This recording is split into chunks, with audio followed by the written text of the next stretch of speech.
उन्होंने क्या गुनाह किया कि दिल्ली में रहने वालों की उम्र 10 साल कम हो गई है? इसका जवाब केजरीवाल को देना होता है कि दिल्ली की भौगोलिक स्थिति बड़ी वजह है। दिल्ली की आकृति एक कटोरी की तरह है जो 3 तरफ से अरावली की पहाड़ियों से घिरी है। इसीलिए प्रदूषित हवा दिल्ली में कैद हो जाती है, बाहर नहीं निकल पाती। इसलिए दिल्ली के पोल्यूशन का इलाज न तो एक दिन में हो सकता है, न एक सीजन में। इसके लिए एक लॉन्ग टर्म प्लान की जरूरत। दिल्ली में रहने वाले भी इंसान हैं, वो भी टैक्स देते हैं। उन्होंने क्या कसूर किया कि वो जहरीली हवा में सांस लेने को मजबूर? दोस्तों नमस्कार, मैं उमेश गौतम, समग्र प्रदेश समाचार से। आज बात करते हैं अरावली के पहाड़ियों की और बात करते हैं आपकी अदालत के रजत शर्मा की। दोनों बातों को हम एक साथ क्यों कह रहे हैं?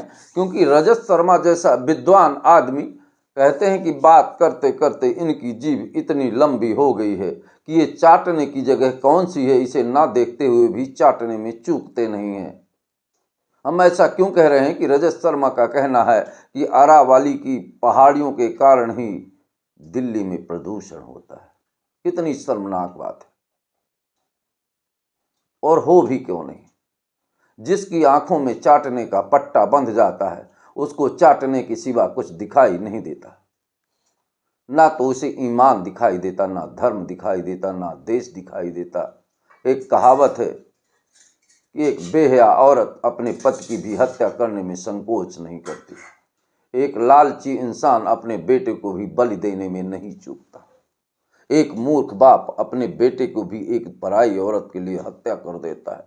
ये ऐसे ही लोग हैं जो भारत माता और भारत के मानचित्र के साथ खिलवाड़ करते हुए, राजनीतिक रोटियां सेकते हुए और तर्क से कुतर्क निकालकर पूरे देश की जनता को बरगलाते हैं।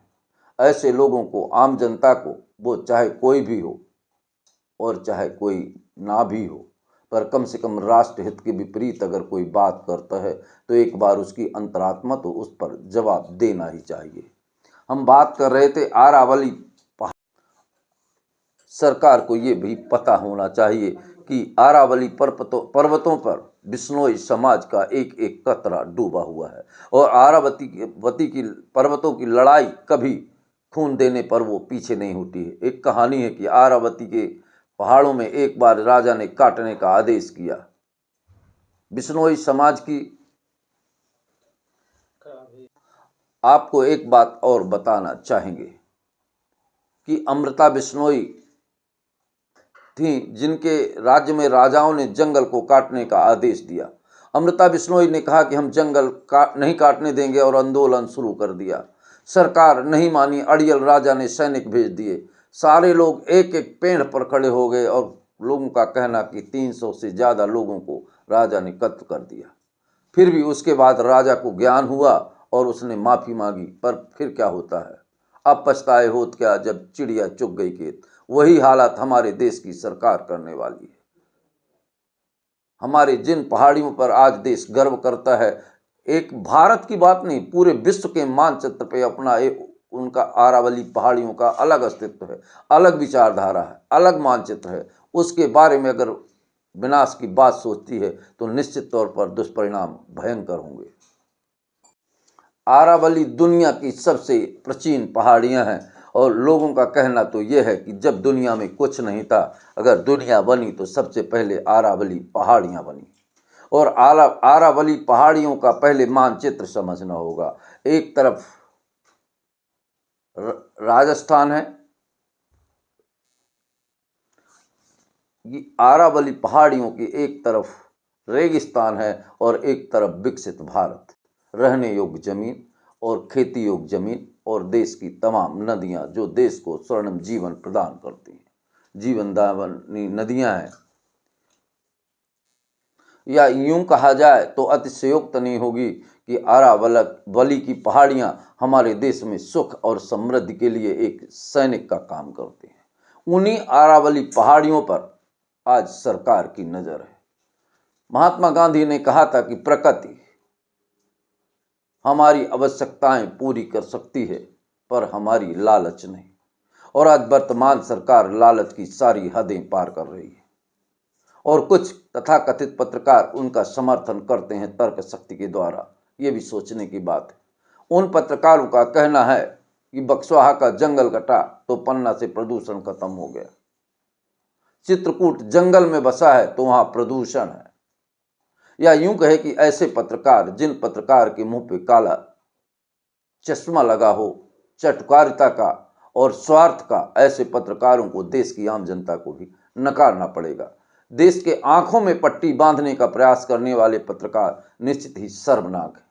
ये पत्रकार नहीं, अगर पत्र शब्द हटा के चट्ट शब्द रख दिया जाए तो इन्हें चटुकार कहना ही युक्ति संगत होगा।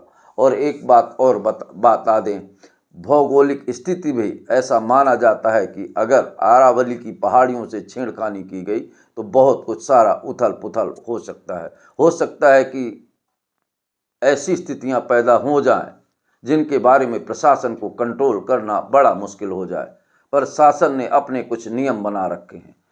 प्रशासन का कहना है कि 100 मीटर से कम ऊंची पहाड़ियों में नहीं आती। या यूं कहें कि सरकार की निगाहों में उद्योगपतियों के सामने सर झुकाना ही सारी नाप तौल का एक विशिष्ट कारण है। बक्सवाहा के जंगल की बात करें या कहीं भी पौधे कटने की बात करें, जो सरकार एक पेड़ मां के नाम लगाती है, वो सरकार अरावली की पहाड़ियों को भी विनाश की कगार पर लेना चाहती है। या यूं कहें कि सरकार का मकसद देश या राष्ट्र हित में कुछ बिल्कुल नहीं है। या अगर आप ये सोचते हैं कि हमारी सरकारें राष्ट्र हितैषी हैं और देश प्रेमी हैं, तो इन सरकारों की एक भी नेता को बता दीजिए कि हमारे उन देश के वीर जवानों का और उन देश के कुर्बानी देने वाले लोगों के परिवार से एक भी व्यक्ति नहीं है। और किस तरह के लोग हैं इस पर हम ज़्यादा चर्चा नहीं करेंगे, पर इतना जरूर कहेंगे कि अगर हमारे देश की मानचित्र में अरावली पहाड़ियों जैसे को नुकसान पहुंचाया जाएगा तो निश्चित तौर पर देश में बहुत बड़ी विभक्तियां पैदा हो जाएंगी। क्योंकि इतिहास गवाह है, जब जब भी प्रकृति अपना बदला लेती है तो उसे कोई रोक नहीं सकता, और सरकारों की लालच की सीमा नहीं है। या यूं कहें कि उद्योगपतियों की चटुकारता जिस तरह से वर्तमान सरकारें कर रही हैं, देश को गिरवी रखने तक पूरी तरह से तैयार है। और पूरे देश में एक तरफ तो सरकार कहती है कि मां के नाम पेड़ लगाओ, प्रदूषण बचाओ, और इस तरह के अभियान चलाकर भी करोड़ों रुपए सरकार के और आम जनता के टैक्स के बर्बाद किए जा रहे हैं। और दूसरी तरफ सरकार हर वर्ष कई लाख करोड़ पौधे कटवा रहे हैं, पहाड़ियां नष्ट करवा रहे हैं। तो आखिर इन सब का दोषी कौन है? अब ये आम जनता को समझना पड़ेगा। दोस्तों नमस्कार।